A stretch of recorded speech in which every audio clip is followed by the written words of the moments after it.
चूड़ामणि अनंत ब्रह्मांडों के स्वामी भगवान जिसको अभय, जिसकी बाह पकड़, अभयत भुज दंड मूल पीनांश सानुकूल, जिसको अभय दे दिया, जिसको शरण में ले लिया, जिसकी बाह पकड़ ली, कौन त्रिभुवन में से कुछ भय दे सके।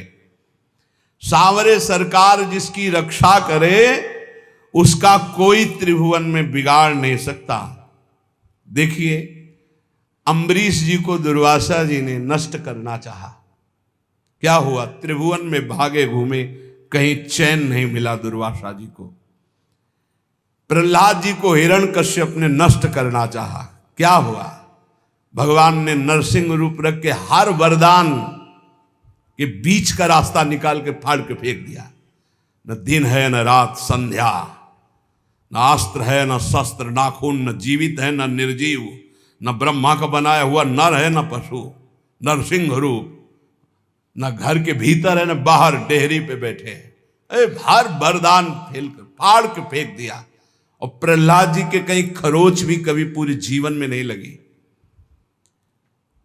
भगवत रसिक जी कह रहे, ध्रुव जी क्या स्थिति थी, चाटा मार करके गोद में भी बैठने नहीं दिया है, तो इस सिंहासन का अधिकारी, जहां पहले नारायण का भजन कर और शरीर त्याग, और मेरे गर्भ से, सुरुचि ने कहा मेरे गर्भ से, तब इस सिंहासन में जाके भगवान की आराधना, 5 वर्ष का बालक यही मधुवन में, मथुरापुरी में आकर के तपस्या की। क्या उस समय मच्छर नहीं थे? क्या सांप बिच्छू नहीं थे? क्या सिंह नहीं थे? कोई परवाह नहीं की, क्योंकि सांवरे सरकार का भरोसा, 6 महीने में भगवत साक्षात्कार करके त्रिभुवन में सर्वबंदनी अटल पदवी प्राप्त करके चले गए। कुंती नंदन 5 पांडवों को बाल्यावस्था से लेकर मारने का प्रयास होता रहा।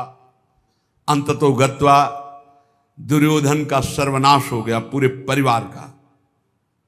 महाराज युधिष्ठिर चक्रवर्ती सम्राट पद पर बैठे। सांवरे सरकार जिसके पक्ष में, उसका बाल बाका भी नहीं हो सकता, बाल बाका भी नहीं हो सकता। बहुत बड़ी बात है भीष्म प्रतिज्ञा। दुर्योधन ने जब देखा कि 10,000 महारथियों को रोज मारते हुए एक पांडव को खरोच भी नहीं आती, तो कहा भीष्म जी से कि पितामह, मैं पहले से जानता था, सेनापति बनाने के पहले से आपको, कि आप हमारी कभी विजय नहीं चाहेंगे, आप पांडवों की ही विजय चाहेंगे, भले हमारे पक्ष से 10,000 महारथियों को मारते तो भी। तो उनका ऐसा नहीं, मैं कोई पक्षपात नहीं कर रहा हूं, वो श्री कृष्ण द्वारा सुरक्षित है। बोले तो आपकी प्रतिज्ञा को कोई टाल सके ऐसा नहीं, आप हमारे सामने प्रण लीजिए कि पांडवों का वध करेंगे। भीष्म जी ने 5 बाण निकाले और कहा अगर कल जीवित रहा तो 5 पांडवों का वध निश्चित करूंगा। भीष्म प्रतिज्ञा। भीष्म जी अपने वचन के पालन के लिए अपने गुरुदेव परशुराम से युद्ध कर दिए, औरों की तो बात चले दो। अब बड़े आनंद में जय जयकार करता हुआ दुर्योधन निकला भीष्म के शिविर से कि कल पांडव प्रातःकालीन युद्ध क्षेत्र में, भीष्म जी ने प्रतिज्ञा की मारे जाएंगे।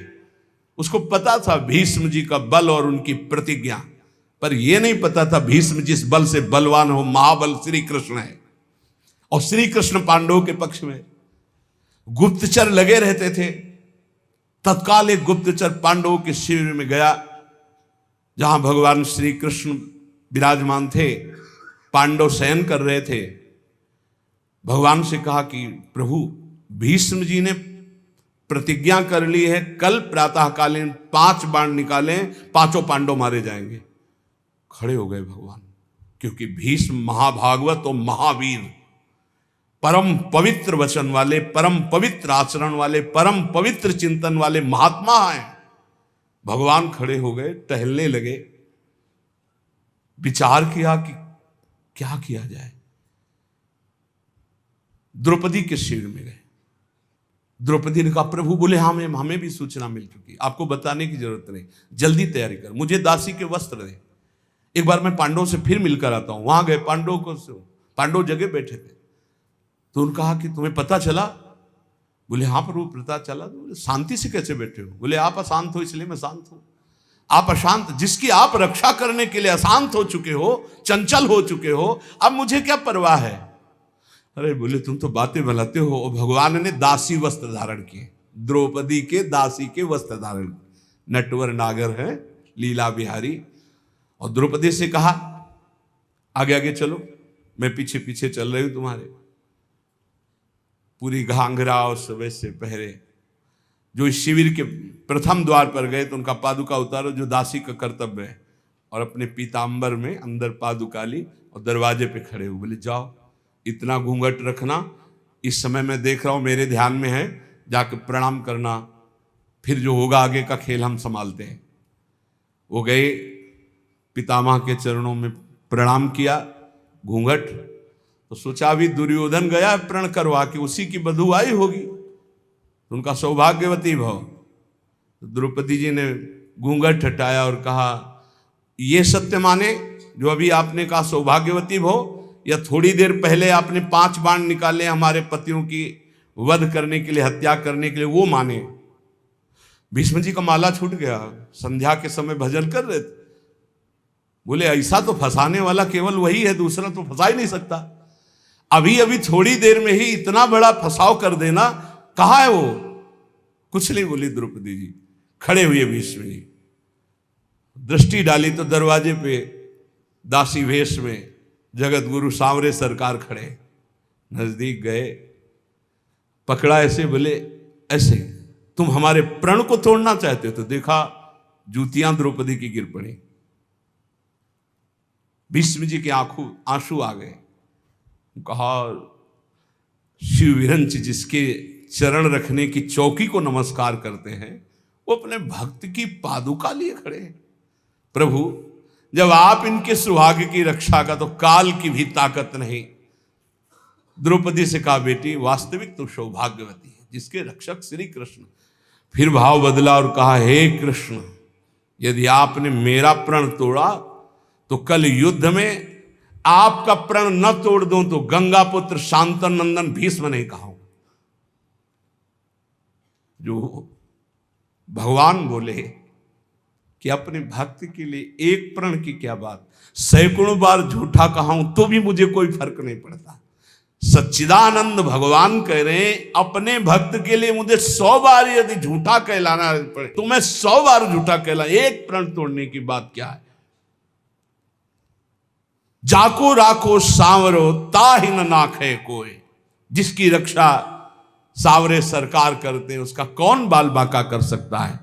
बोले कुंती नंदन जोए विभीषण गजपति ऐसी अमोघ शक्ति रावण ने विभीषण को चलाई थी। ये भ्रातृद्रोही, हमारी पूरी लंका का नाश करने वाला राजद्रोही, मैं तुझे मृत्यु दंड देता हूं, अब काल भी नहीं बचा सकता।